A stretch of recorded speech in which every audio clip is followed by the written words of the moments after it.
जय जय वो शुद्धे उदारे प्रसिद्धे अनवरत आनंदे वर्षती। ग्रंथराज ज्ञानेश्वरी अध्याय 12व्या अध्यायातील पहिल्या क्रमांकाची ओवी आहे। या ओवीतून संत सम्राट श्री ज्ञानेश्वर महाराज श्री गुरूंचं स्तवन करतायत। नाम स्तवनातली मंगलाचरणातली ओवी आहे। आज या ठिकाणी हा संपन्न होणारा हा परिवर्तन कीर्तन महोत्सव परिवर्तन सामाजिक विकास संस्था ग्रामस्थ बानगे यांच्या वतीनं या संस्थेचे अध्यक्ष मार्गदर्शक हरिभक्तीपरायण सचिनदादा पवार यांच्या उपस्थितीमध्ये हा सोहळा संपन्न होत आहे। उत्सवाचा आरंभ आहे। आपली भारतीय संस्कृती ही वैदिक संस्कृती आहे आणि वैदिक संस्कृती असल्यामुळं वैदिक धर्मामध्ये कोणत्याही कार्याचा आरंभ करत असताना भगवंताला वा सद्गुरूंना स्मरण करून कार्याचा आरंभ करावा।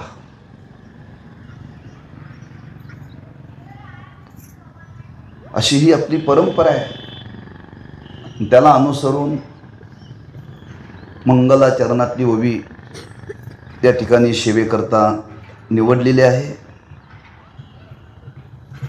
आज सामाजिक कार्य करत असताना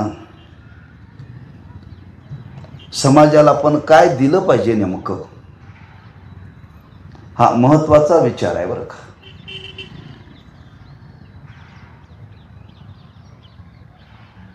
आज समाज शुद्ध राहण्याकरता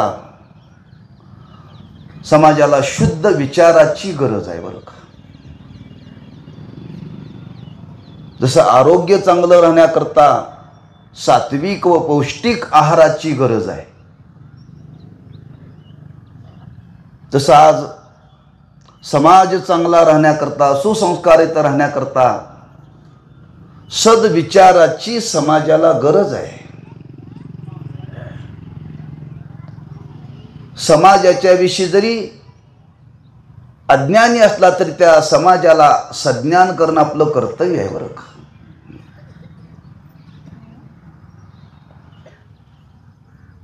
थोडंसं हे कठीण कार्य आहे, पण आज काळाची गरज आहे, काळाची गरज आहे। किंबहुना हेच कार्य संत महात्म्यांनी आपल्या अवतार कार्यामध्ये केलं बरं का। उजळावया आलो वाटा खरा खोटा निवाडा, किंवा महाराज वर्णन करतात, झाडू संतांचे मार्ग आडराणी भरले जग उच्चिष्टाचा भाग शेष उरला तो शेव। गावं झाडणं वेगळं बरं का, आणि माणसाच्या बुद्धीतला मळ काढणं वेगळं बरं का।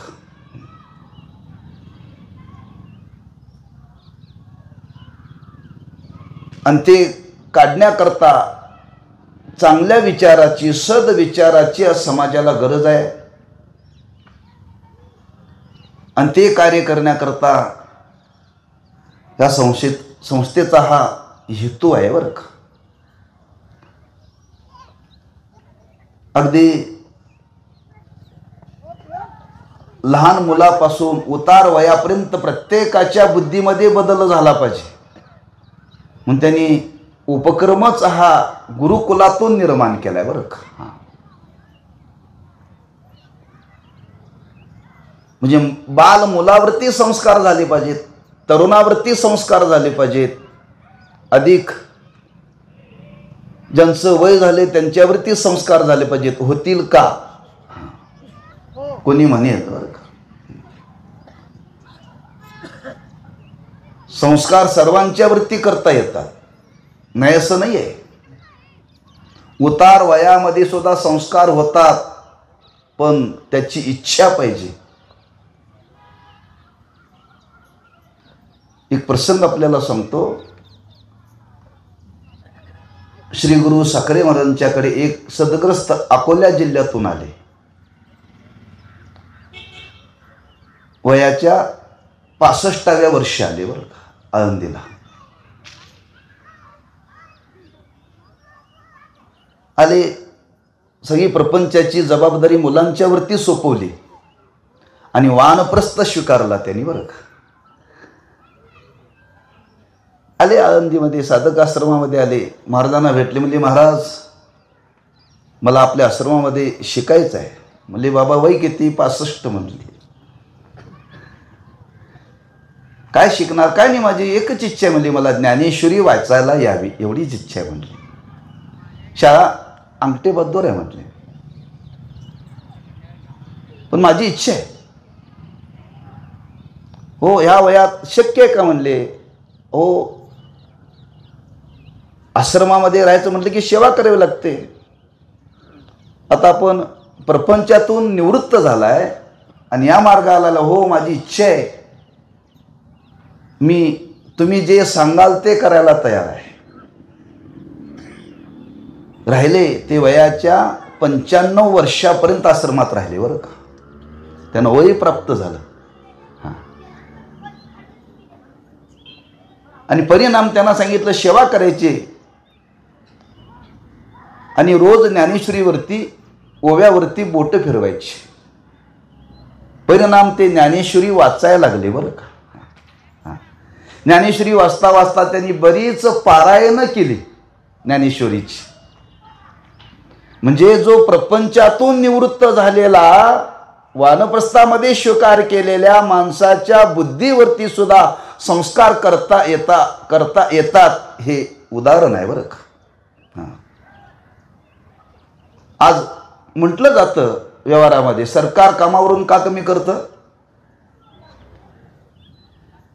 आता हे काम करण्याच्या योग्यतेचे नाहीत म्हणून, काम करण्याच्या योग्यतेचे नाहीत म्हणून बरं का.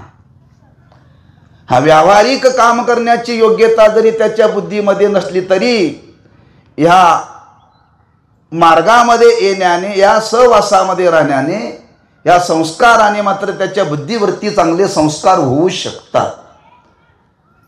हा प्रपंचाचे संस्कार जाऊन परमार्थाचे संस्कार येणं हेच परिवर्तन आहे बरं का. हेच परिवर्तन आहे. बारीक होता आणि मोठा झाला हे परिवर्तन नव्हे.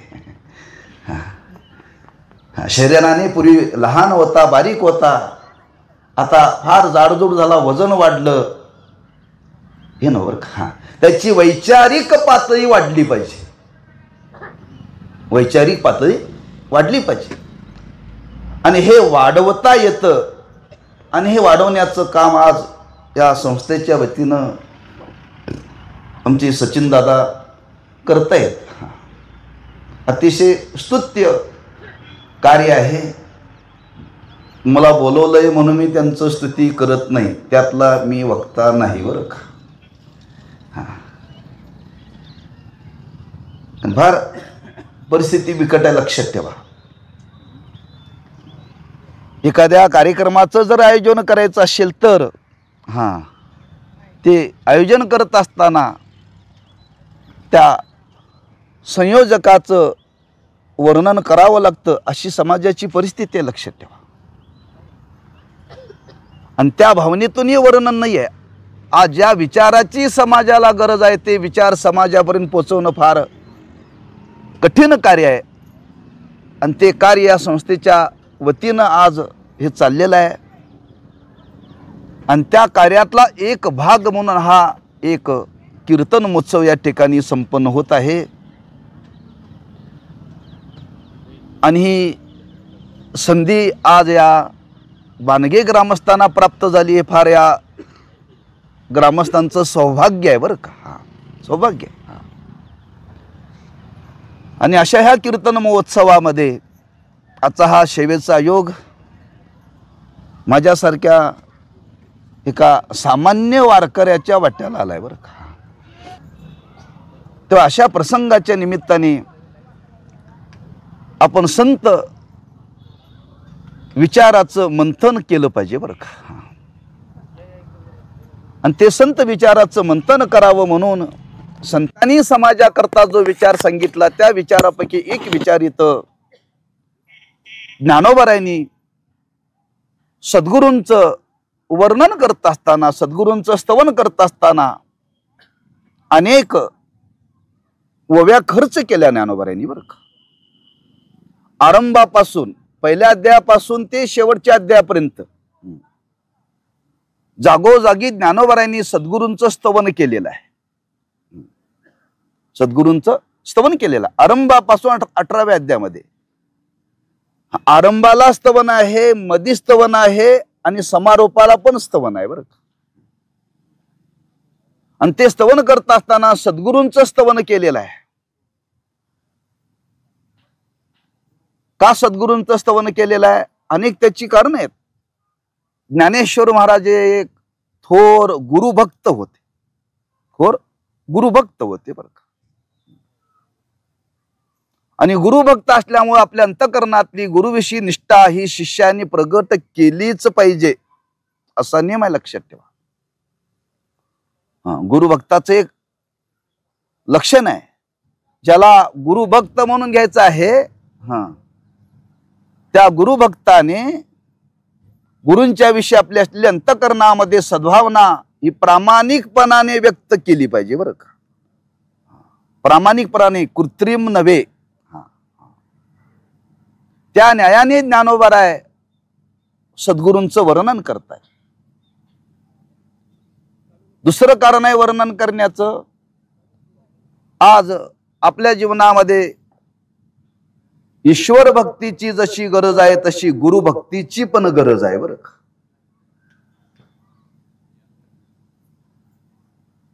आज बऱ्याच लोकांच्या मनामध्ये संभ्रमाची अवस्था आहे की ईश्वर भक्ती केल्यानंतर गुरूंची भक्ती करण्याची गरज नाही, पण ईश्वर भक्ती बरोबर गुरुभक्ती ही जीवनामध्ये घडली पाहिजे बरं का. परमार्थ साधना पूर्णत्वाला जावी असं वाटत असेल तर ती गुरु कृपेशिवाय पूर्णत्वाला जात नाही असा नियम आहे. म्हणजे ईश्वर भक्ती बरोबर गुरुभक्तीची समाजाला गरज आहे याची जाणीव करून देण्याकरता ज्ञानोबारायांनी गुरूंचं वर्णन केलेलं आहे बरं का. ज्ञानोबाराय जर गुरुभक्त होते तर ज्ञानोबारायांनी हे वर्णन केलं असतं का? तर ते ईश्वर भक्ती होते. माझी जीवीची आवडी पंढरपुरा नेन गुडी, पांडुरंगी मन रंगले, गोविंदाचे गुणी वेदिले. हा ईश्वर भक्तीचे वर्णन त्यांनी केलेलं आहे आणि गुरुभक्तीचे वर्णन त्यांनी केलेलं आहे बरं. म्हणून ते थोर गुरुभक्त होते म्हणून त्यांनी गुरूंचं स्तवन केलं. ईश्वर भक्ती बरोबर गुरुभक्तीची गरज आहे म्हणून त्यांनी वर्णन केलं बरं का. आणि तिसरं वर्णन केलेलं आहे, आपल्या अंतःकरणामध्ये गुरूंच्या विषयी कृतज्ञता ही कायम असावी बरं का. कृतज्ञता ही कायम असावी. आणि ती कृतज्ञता व्यक्त करण्याकरता सुद्धा हे ज्ञानोबारायांनी वर्णन केलेलं आहे. त्याच्या पुढे वर्णन करण्याचा आणखी एक हेतू आपल्याला प्रगट करता येईल. आपण जे कार्य गुरु कृपेतून हाती घेतलेलं आहे त्या कार्याला गुरूंची प्रेरणा सतत मिळावी म्हणून गुरूंचं वर्णन आहे बरं का. आणि या भावनेतून ज्ञानोबाराय सद्गुरूंचं स्तवन करण्याकरता प्रवृत्त झालेले आहेत.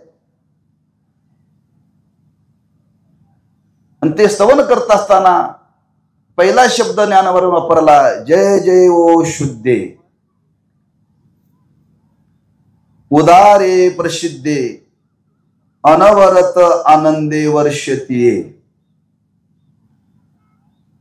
त्या सद्गुरूंचं स्तवन करताना महाराज म्हणतात आपला जय जयकार असो. जय जय 2 वेळा शब्द वापरला बरं का. त्याला शास्त्रामध्ये विप्सा म्हणतात. एक शब्द 2 वेळा वापरला जातो त्या शब्दाला काय म्हणतात विप्सा. एक आदरार्थी विप्सा, एक निश्चयार्थी विप्सा आणि तिसरी संपूर्ण अर्थाची विप्सा.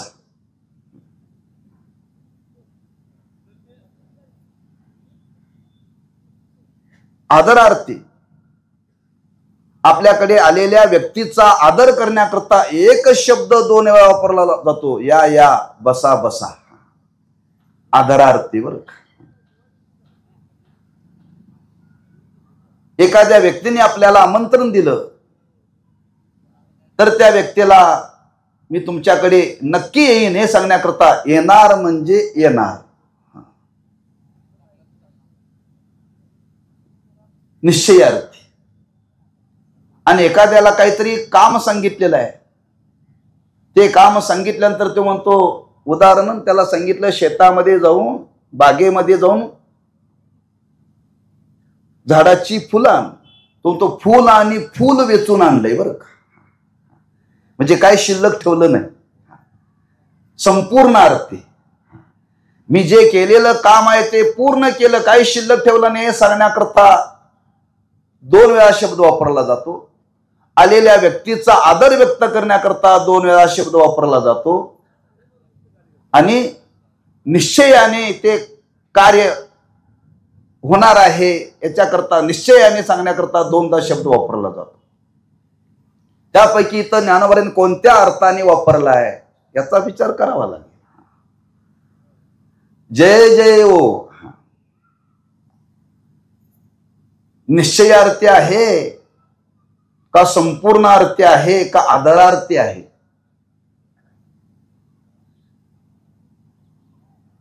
आदरार्थी आहे बरं का.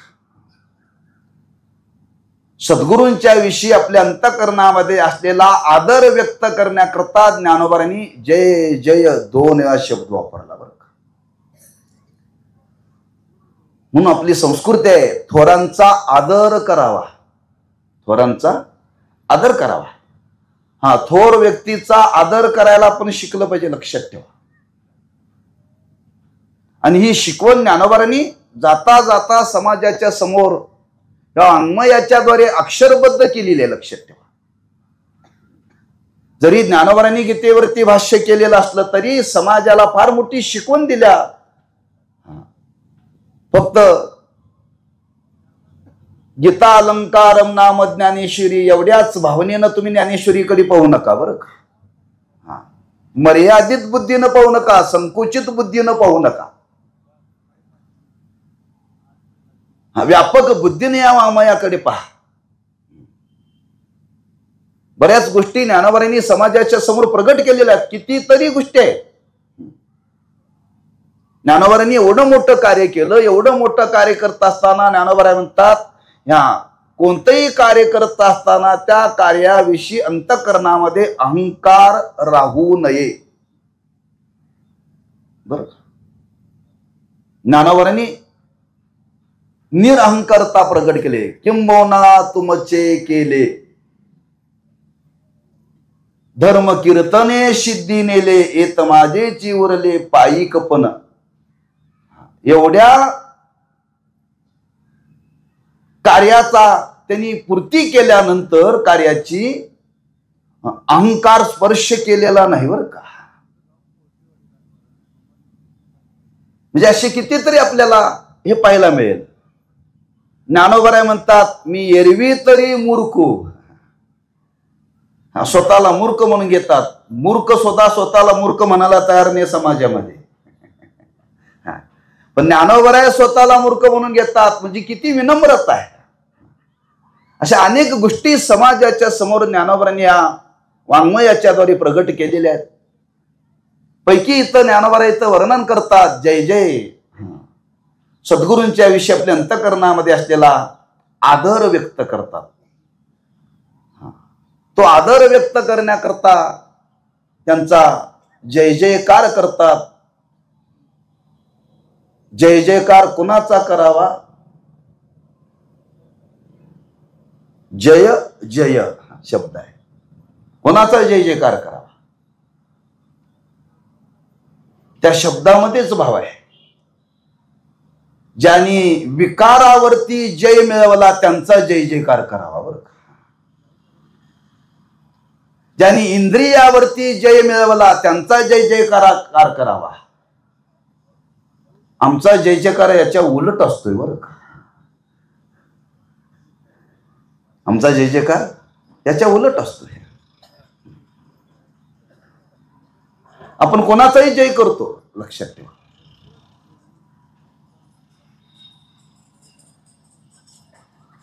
आपण ज्यांचा जय जयकार करतो, एक ग्रस्त एक प्रसंग घडला. एक थोर पुरुष मंत्री साहेबांना भेटायला निघाले. पिये दारामध्ये होता. म्हणजे महाराज, आपणाली साहेबांचा परिचय फार चांगला आहे, मी जवळून पाहिलेला आहे, फार आपला ऋणानुबंध आहे, पण आता संध्याकाळची वेळ आहे, साहेब भेटण्याच्या मूड मध्ये नाहीत. काय कळालं असं तर तुम्हाला बघा.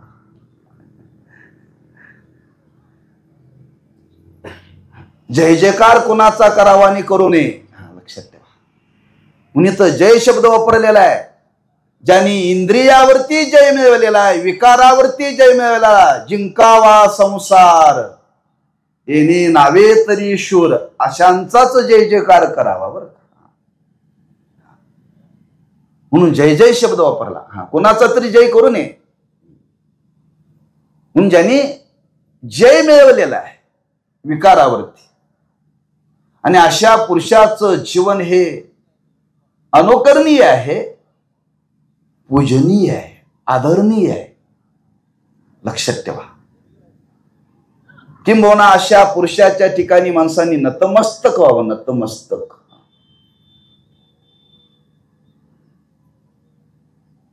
म्हणून अशा सद्गुरूंच्या विषयी आपल्या अंतःकरणामध्ये असलेला आदर व्यक्त करण्याकरता ज्ञानोबांनी ही शब्दाची रचना केली की जय जय हो, म्हणून जय जयकार करतात सद्गुरूंचा. हे स्तवन आहे सद्गुरूंचं, लक्षात ठेवा. म्हणून आदरपूर्वक आपल्या सद्गुरूंच्या विषयी आपल्या अंतःकरणामध्ये असलेला जो भाव आहे, तो भाव प्रकट करण्याकरता महाराजांनी शब्दाची रचना केलेली आहे. तुम्ही 18वा अध्याय वाचा. जवळजवळ 10-1 ओव्या आहेत. त्या प्रत्येक ओवीच्या पुढे हाच विचार आहे, जय जय देव निर्मळ. जय जय तिथं शब्द आलेला आहे. तो आम्ही तुम्ही रोज भजन करतो. भजन करताना जय जय राम कृष्ण हरी, म्हणजे त्या देवाचं भजन करताना पहिल्यांदा त्याला जय जय वापरला जातो, आदर व्यक्त केला जातो. बरं, म्हणून इथं ज्ञानोबा आहे सद्गुरूंच्या विषयी त्यांचं स्तवन करत असताना, ते स्तवन करताना म्हणतात की त्यांचं जीवन अतिशय पूजनीय आहे. आणि ते पूजनीय असल्यामुळे तो पूज्य भाव प्रकट करण्याकरता जय जय या शब्दाची महाराजांनी रचना केलेली आहे. दुसरं, त्या सद्गुरूंचं स्तवन करताना महाराज वर्णन करतात, जय जय ओ शुद्धे, की त्या सद्गुरूंचं जीवन कसं आहे? शुद्ध आहे. शुद्ध आहे म्हणजे शुद्ध कशाला म्हणतात? शुद्ध शब्दाचा नेमका अर्थ काय? ज्याच्यामध्ये कोणत्याही प्रकारची भेसळ नाही त्याला म्हणतात शुद्ध. ज्याच्यामध्ये कोणत्याही प्रकारची भेसळ नाही त्याला म्हणतात शुद्ध. किंबहुना तो पदार्थच स्वाभाविक शुद्ध आहे. तो पदार्थच स्वाभाविकच शुद्ध आहे. त्याची शुद्धता कुठून आणलेली नाही आहे. जसं ज्ञानोबा वर्णन करतात, पाहे पहा दूध पवित्र आणि गोड. दूध कसं आहे? अंगाने ते पवित्रच आहे, शुद्धच आहे. हा, जो अंगाने शुद्ध असतो त्या पदार्थाला विटाळ नसतो. लक्षात ठेवा बरं का. दुधाला विटाळ नाही. दुधाला विटाळ नाही. तुम्ही बघा, ग्रहण कालामध्ये अन्न टाकून द्यावं लागतं, पाणी टाकून द्यावं लागतं, पण दूध टाकून द्यावं लागत नाही. ग्रहण कालामध्ये जे राहिलेलं अन्न आहे ते अन्न अशुद्ध होतं त्या काळामध्ये ठेवलं तर. म्हणून ग्रहण लागायच्या आधी वेदारंभ होत असताना जे शिजवलेलं अन्न आहे ते संपवावं लागतं. पुन्हा ग्रहण सुटल्यानंतर पुन्हा शुद्ध पाणी भरून स्नान करून पुन्हा भरायचं, मग स्वयंपाक करायचा. पण दूध मात्र असं आहे, ते पवित्र आहे, त्याला विटाळ नाही बरं का. अंगाने म्हणून शुद्ध, ज्याला कधीही कोणत्याही संबंधाने अशुद्धपणा येत नाही असं शुद्ध आहे. असं जगामध्ये शुद्ध काय आहे? एक परब्रह्म आहे. काय? एक परब्रह्म आहे बरं का. त्याच्या ठिकाणी अशुद्धतेचा संबंध नाही. नाही त्या विटाळ अखंड सोवळा, उपाधी वेगळा जाणीवेचा. शुद्ध आहे बरं का. त्याला अशुद्धता कधी निर्माण होतच नाही. लक्षात ठेवा. हा, कोणाचाही संबंध त्याच्या जीवनामध्ये आल्यानंतर त्याला अशुद्धताही निर्माण होतच नाही. होतच नाही. लक्षात ठेवा. त्या अंगाने शुद्धच आहे. म्हणजे परब्रह्मांगाने शुद्ध आहे, त्याला शुद्ध म्हटलेलं आहे. ज्ञानोबारानं सांगायचं, जे परब्रह्म शुद्ध आहे ना तेच माझ्या सद्गुरूंचं स्वरूप आहे. ते परब्रह्म स्वरूपच आहे. दोन शुद्ध नसतात बरं का, एकच परब्रह्म शुद्ध आहे. आणि ते परब्रह्म हेच माझ्या सद्गुरूंचं स्वरूप आहे. उघडे परब्रह्म सद्गुरूची मूर्ती, असं वर्णन केलं. दुसरं शुद्धतेचं लक्षण सांगितलेलं आहे. शुद्ध कशाला म्हणतात? ज्याच्या ठिकाणी षडभाव विकार नाहीत. षडभाव विकार नाही बघा. जायते वर्धते विप्रीन्मते, असे जे 6 प्रकार सांगितले. ज्याची उत्पत्ती झाली, त्याच्या ठिकाणी 6 प्रकार, हे 6 विकार येतातच बरं का. 6 विकार त्याच्या ठिकाणी येतातच. ज्याची उत्पत्तीच नाही त्याच्या ठिकाणी विकाराचा संबंधच नाही बरं का. विकाराचा संबंधच नाही. म्हणून परब्रह्माचं वर्णन करताना वर्णन केले, ते उत्पन्न झालेलं नाहीये. उत्पन्न झालेलं नाहीये. उत्पन्न झालेलं नसल्यामुळे ते शुद्धच आहे. त्याच्या ठिकाणी विकाराचा संबंधच नाही बरं का. विकाराचा संबंधच नाही.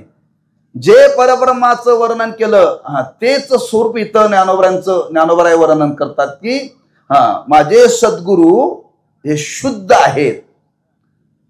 त्यांच्या ठिकाणी अशुद्धतेचा संबंध नाही आहे. अशुद्धतेचा संबंध नाही बरं का. म्हणून त्यांचं मूळ स्वरूप शुद्ध आहे. म्हणून त्यांचं वर्णन करताना वर्णन केले बघा. नावामध्ये सांगितलं निवृत्ती. निवृत्ती म्हणजे ते वृत्तीवरती कधी नव्हतेच. वृत्तीवरती कधी नव्हतेच. वृत्तीवरती येण्याकरता उपाधीचा अंगीकार करावा लागतो. वृत्तीवरती येण्याकरता उपाधीचा अंगीकार करावा लागतो. त्यांच्या जीवनामध्ये हा कुठला संबंधच नाही. लक्षात ठेवा. याचं फार सुंदर वर्णन अमृतानुभवामध्ये केलेलं आहे. तात्पर्य शुद्धता सांगायची आहे. ज्ञानोबा म्हणतात की माझे सद्गुरू शुद्ध आहेत. शुद्ध आहेत म्हणजे अहो किंबहुना असं वर्णन केलेलं आहे. परब्रह्माला मायेचा संबंध आला किती ईश्वर होत बर का. ईश्वर होत. माया उपाधी लागल्याशिवाय ईश्वरत्व प्राप्त होत नाही बरं का. माया नावाची उपाधी लागल्यानंतर त्याला ईश्वरत्व प्राप्त होतं. जीवाला त्याच चैतन्याला अविद्या नावाची उपाधी लागली की त्याला जीवत्व प्राप्त होतं. पण गंमत अशी आहे, सद्गुरूंचं वर्णन करत असताना तिथं अविद्येचाही संबंध नाही आणि तिथं मायेचाही संबंध नाही बरं का. अविद्येचाही संबंध नाही, मायेचाही संबंध नाही. म्हणून शास्त्रामध्ये त्याची प्रक्रिया सांगितलेली आहे. ब्रह्मचैतन्य अधिक करुणा बरोबर संत नाम सद्गुरू. हा करुणा नावाची उपाधी लागली की ते गुरु रूपाने प्रगट होतं. मायेचा संबंध नाही, लक्षात ठेवा. किंबहुना परब्रह्माला मायेचा संबंध आला की ईश्वरत्व प्राप्त होतं. पण त्याच परब्रह्माला मायेच्या उपाधी वाचून ते परब्रह्म तसंच्या तसंच राहून गुरु रूपाने कार्य करतं. याच्यापेक्षा आणखी शुद्ध काय असावं. असे सद्गुरू माझे शुद्ध आहेत, त्यांचं स्तवन करतात ज्ञानोबा. जय जय ओ शुद्धे उदारे प्रसिद्धे. महाराज म्हणतात माझे सद्गुरू कसे आहेत, उदार आहेत. दोन शब्द आहेत बरं का, उदार वेगळा आणि उदार वेगळा बरं का.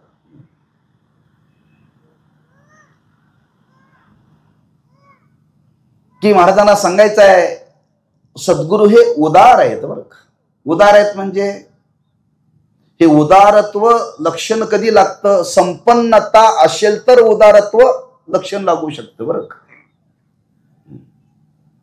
ज्याचं जीवन विपन्न आहे आणि तो माणूस उदार आहे असं घडत नाही कधी, लक्षात ठेवा. आणि घडलं तर ते जुळत नाही, जुळत नाही.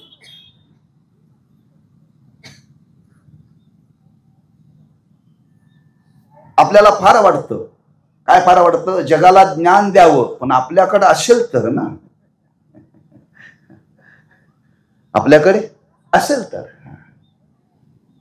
म्हणजे जगाला ज्ञान द्यावं, जगाला प्रबोधन करावं असं वाटतं. हा उदारत्व आहे, पण ती संपन्नता जीवनामध्ये कुठे आहे. हा संपन्नता असावी आणि मग तिथं उदारता यावी, त्याला विशेषतः लक्षात ठेवा. विपन्न अवस्थेतून आलेले हे उदारत्व नाही आहे. म्हणून ब्रह्मलीन रंगनाथ महाराज प्रभणीकर गुरुजी सांगायचे, त्यांनी असा एका गावामध्ये सप्ताह करायचा ठरला. हा 3 दिवसाचा कीर्तन महोत्सव आहे ना. मी येताना सरांना विचारलं, म्हणलं 3 दिवसाचा उत्सव आपण आयोजित केलाय, त्याचं खर्चाचं नियोजन काय.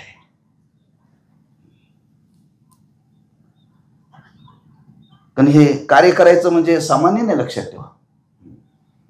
आमच्या गावामध्ये आता एक उत्सव चालू आहे जैन समाजाच्या वतीनं, पंचकल्याण महोत्सव. मी त्यांना कल्पना दिली, त्या उत्सवाचा खर्च आहे 1 कोटी रुपये 5 दिवसाचा बरं का. आणि त्या उत्सवाला जमा झालेत आमच्याच गावात 1.25 कोटी रुपये.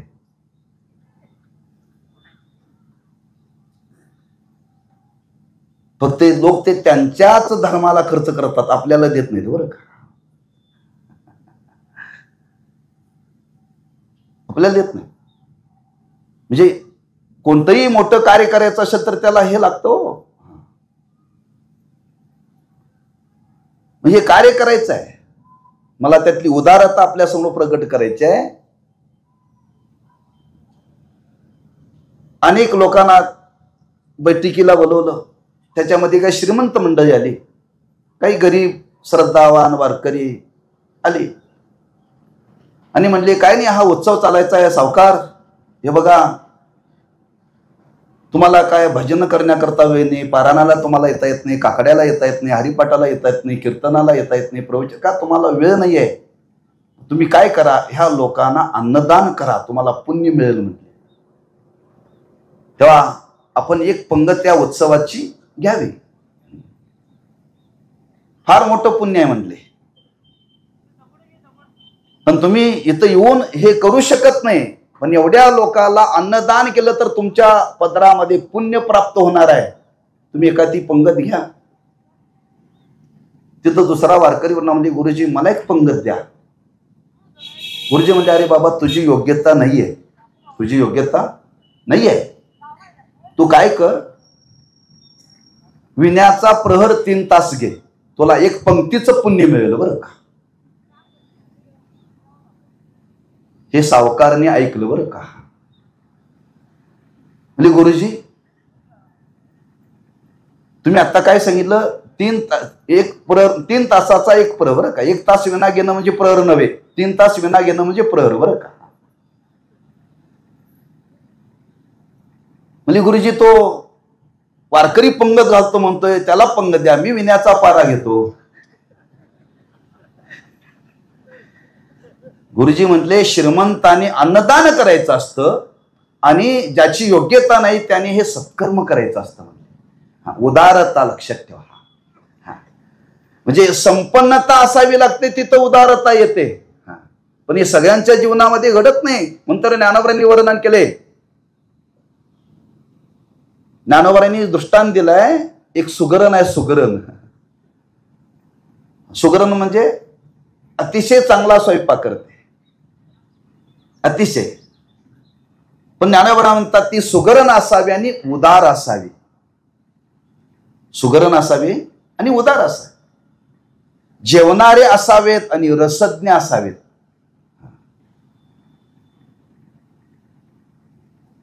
म्हणजे सुगरण आहे, स्वयंपाक अतिशय चांगला करते, पण वाढताना हात आकडते हो.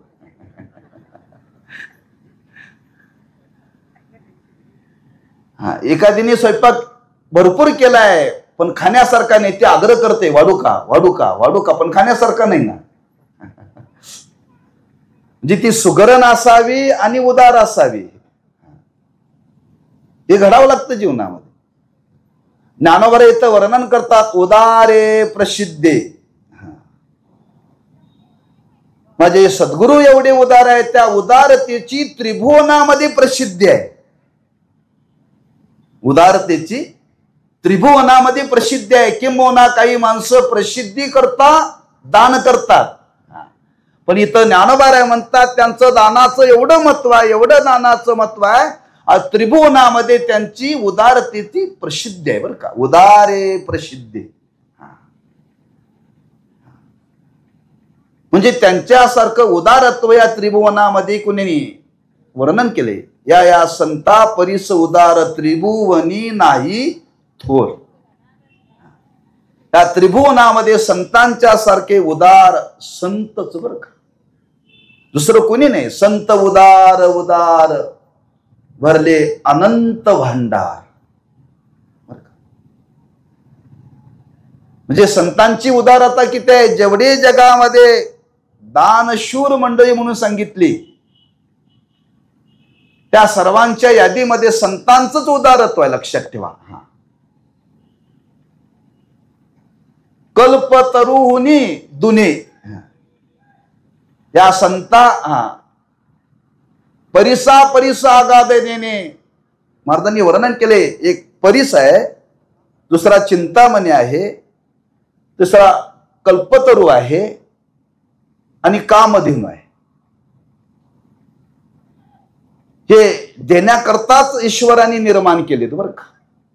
देण्याकरताच ईश्वराने निर्माण केलेत. पण आघात देणे यांच्यापेक्षा देणं संतांचं हे आघात आहे, अलौकिक आहे. लक्षात ठेवा.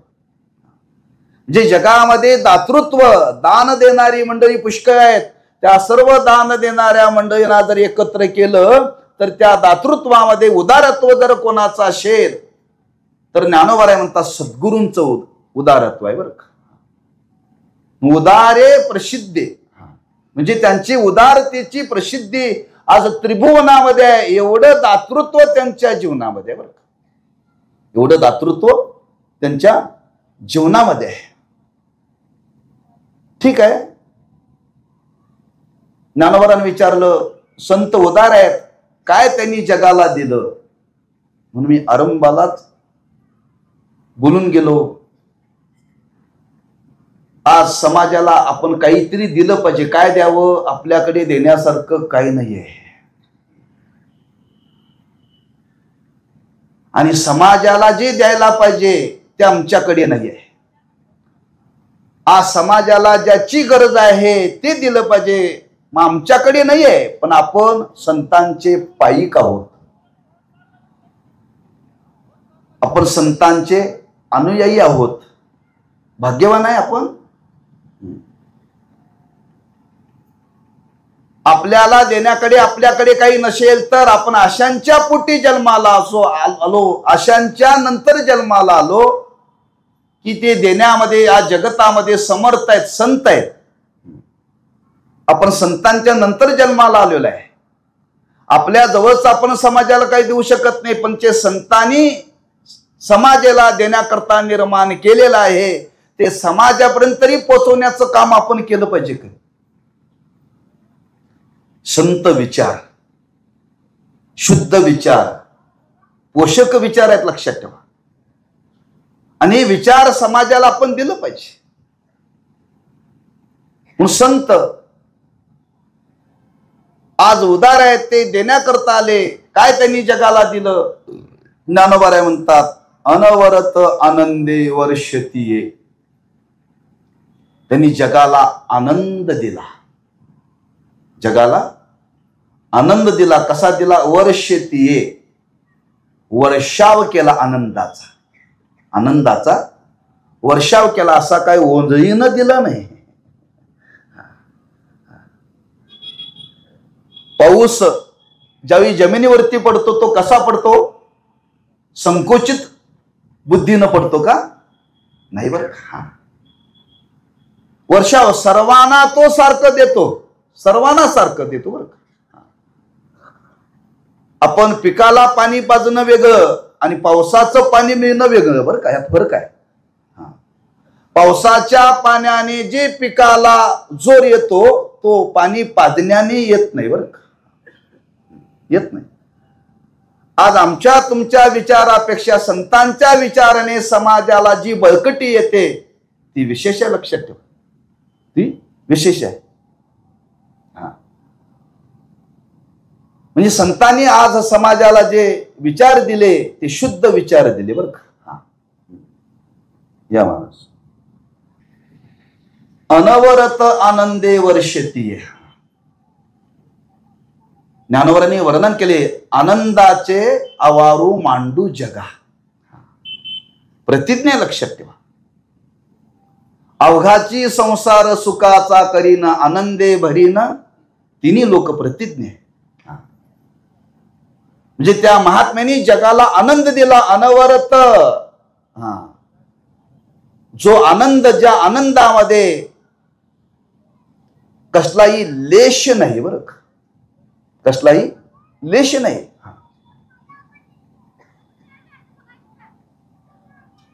का? आज माणसं जी जगतात ती आनंदावरती जगतात, आनंदावरती जगतात बरं का. मग कोणत्या आनंदावरती? वैषयिक आनंदावरती का निरपेक्ष आनंदावरती? आज लोकांची समजूत आहे, आज माणसाची जगतात ती विषयाच्या आनंदावरती जगत नाहीत. विषयाच्या आनंदावरती जगणाऱ्या माणसाचा फोटो काढा आणि ज्यांच्या जीवनामध्ये विषयाचा संबंध आला नाही त्यांच्या जीवनाचा फोटो काढा, दोन्ही फोटो समोर ठेवा. अगदी मराठी सांगू, संसारिकाचा फोटो काढा आणि ब्रह्मचार्याचा फोटो काढा आणि दोघांच्या चेहऱ्यावरचे भाव पहा बरं. म्हणजे त्यांनाही आनंदच आहे आणि यालाही आनंदच आहे, लक्षात ठेवा. दोन्ही आनंदच आहे. पण भोगातून मिळणारा हा आनंद विनाशी आहे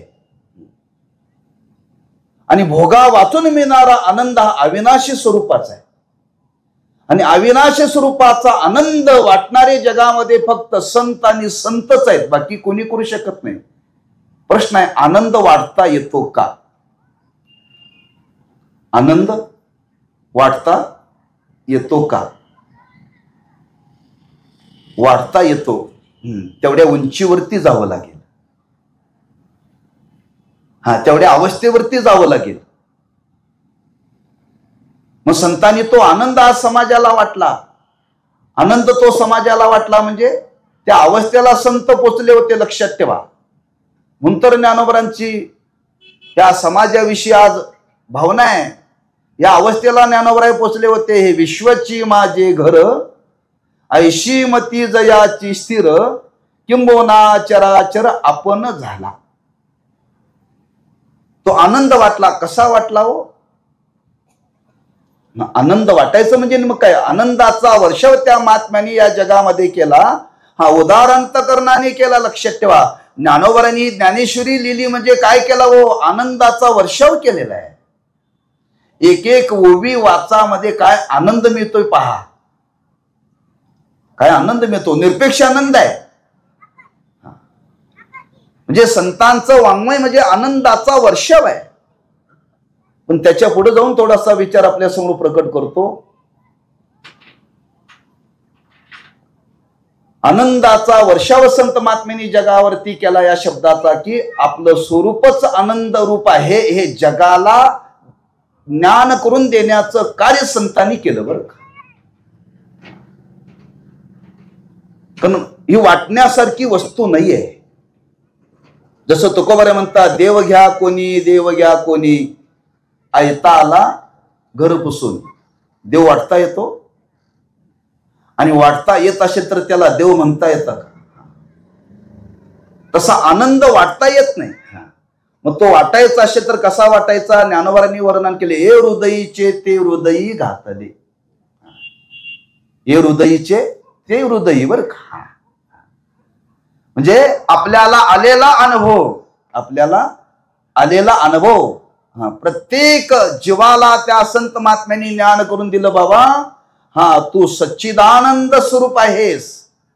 आज आम्ही तुम्ही व्यवहार करताना उपाधीला धरून व्यवहार करतो, आणि उपाधीला धरून व्यवहार केल्यामुळं आपलं स्वरूप आनंद स्वरूप असताना सुद्धा आम्हाला आनंदाचा अनुभव नाही, दुःखाचा अनुभव आहे. दुःखाचा अनुभव आहे.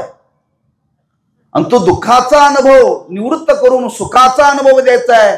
तो देण्याकरता त्याला सद्गुरूंचं हृदय लागतं बरं का. सद्गुरूंचं हृदय लागतं. म्हणून तर शास्त्रांनी वर्णन केलं, करुणा लागते. करुणा उगाच लक्षण केलं नाही. श्रोत्रिय, ब्रह्मनिष्ठ आणि कृपाळू. श्रोत्रिय आणि ब्रह्मनिष्ठ असून चालत नाही, कृपाळूपणा असेल तरी घडतं बरं का.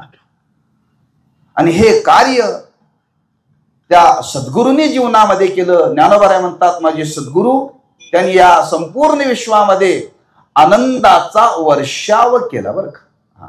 आणि तो आनंदाचा वर्षाव केला आणि तो उदार अंतकरणाने केला बरं का. म्हणून वर्षतीये, वर्षतीये म्हणजे त्याच्या देण्यामध्ये संकोचितपणा नाही. वर्षाव म्हणून पावसाचा त्याला दृष्टांत दिला.